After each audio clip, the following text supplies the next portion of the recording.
Welcome back to Tennessee Frugal Craftsman. I'm going to do a short video on how to salvage or fix a chair, a folding chair, a metal one. Part of building a house is also keeping up with the home that you're living in, and that's what I'm doing here. So I came home the other day and was having supper. Set this up here. And my kids just love to stand on these back rails. And as you see, they're just spot welded in here. There's just a little spot weld on it. And goodness sakes, I almost broke my neck trying to get up because that thing gave way and the whole thing buckled. And so I come back the next day after work and saw it my kids had thrown it in the garbage. And I'm thinking, you know, this is a fairly sturdy chair. My kids are really hard on chairs, so we don't invest in anything too fancy. So I have fixed a couple of these before. And the best way to do this, as you can see, is to run a threaded rod. I get a 5/16 threaded rod and two lock washer nuts, lock nuts.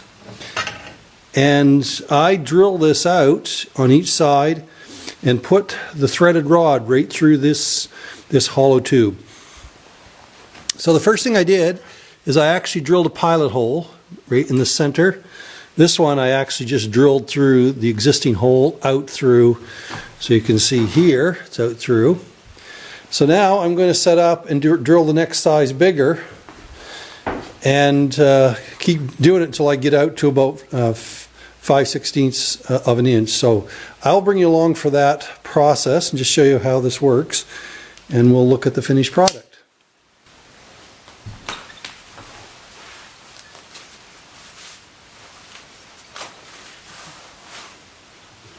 Probably should wear gloves because these metal chairs have got sharp edges when you're doing this. So I've moved this back out to the next, I think I've got about a 3/16 of an inch. I don't want to take it all the way first thing.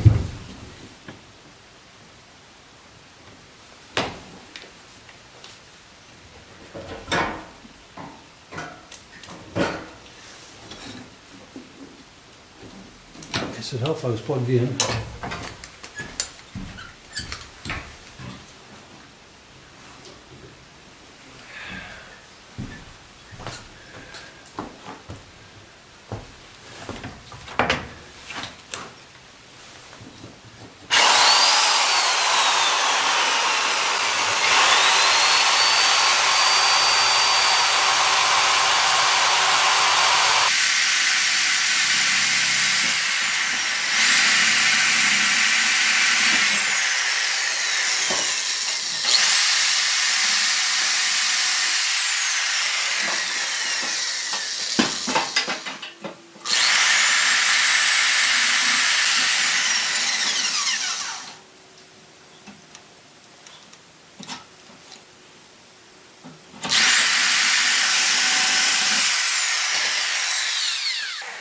I'm just taking it easy. I don't want to bend anything and go too wild at it.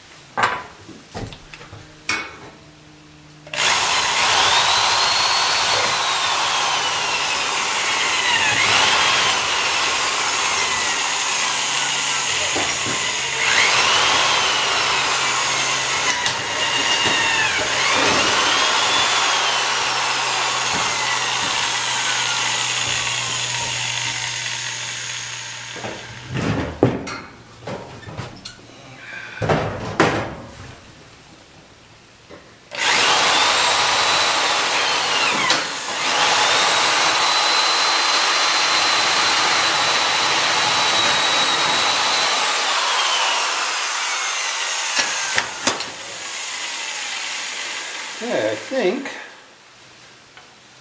That's a big enough hole.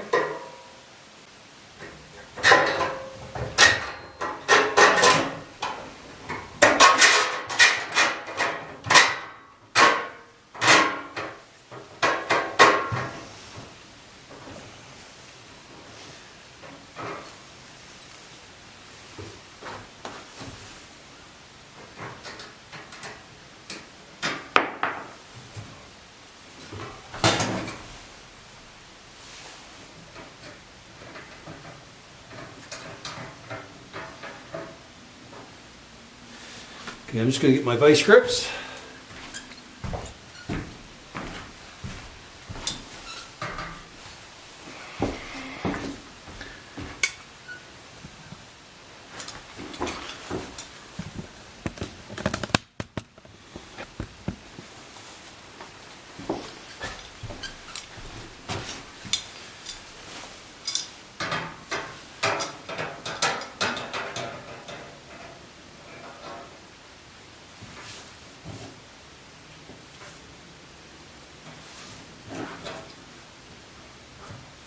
Now, I want to keep this flush with that lock nut so it doesn't catch somebody's leg.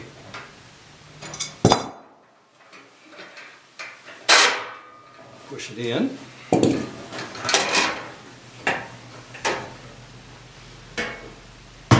Now,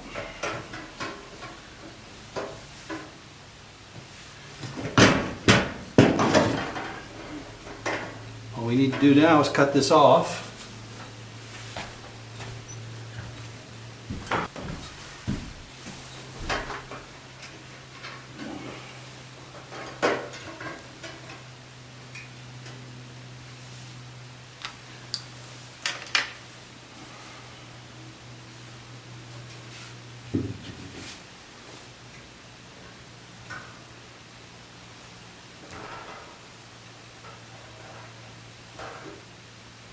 Step in just a bit.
Now that's in tight.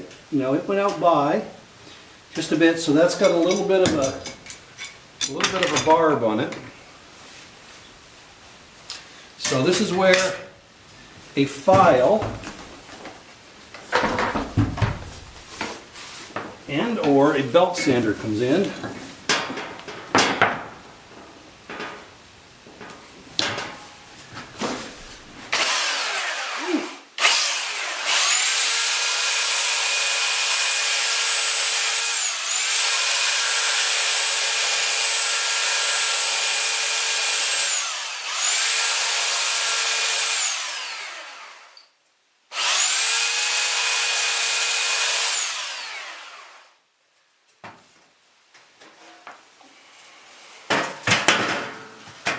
That chair now is as good as new. Kids can stand on that, it won't break.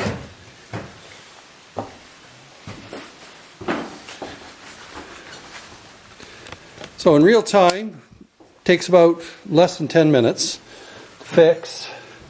Chair like that probably runs you, I don't know, Walmart, probably 10, 12 bucks. I don't know. I'll put it there in the bottom of the video.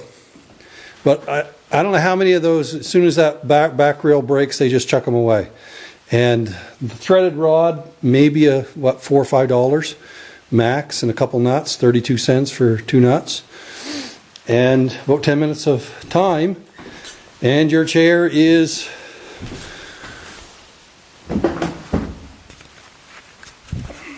back working. And so I thought maybe you'd like to see a video on something just as practical as fixing a broken metal chair.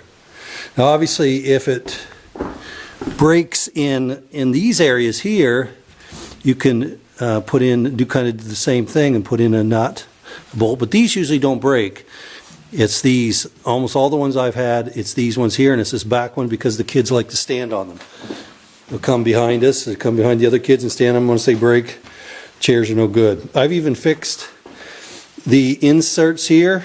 Sometimes they'll break back here on the welds, so appreciate you joining me for the fixing of a metal chair. Like I said, sometimes you just got to do some house repairs, and I've had a couple of them to do this week. But for 10 minutes, save yourself 15 bucks or so. And so the way I always look at it as a Tennessee Frugal Craftsman, if you go and buy a new one, you've got to work the time to do it, pay the taxes on it, and then go and take your time and buy it. This way I just take the broken chair, I know how to fix it, 10 minutes later it's fixed. So whether that video helps you or not, hopefully it will be something that for some of you out there, if you're not really thinking about how to fix it, where you can do this actually, like I said, with just a pair of channel locks, and I had an adjustable wrench and a hacksaw. That's all it took. Of course I used my belt sander at the end there, but you can also use just a regular metal file. So save money where you can, as I always say. Appreciate you joining me. I'm getting ready to do some siding on the back of the house, on the side of the house tomorrow. So be looking for that video. We're getting closer. Got some of the eave work now done, and the windows are all trimmed on that back side. So we're going to get that siding up enough to get the electrical entrance brought in. And so we can set the panel and start doing the electrical next. So stick with me. Lots more to come. Until next time, as always, you have a great day.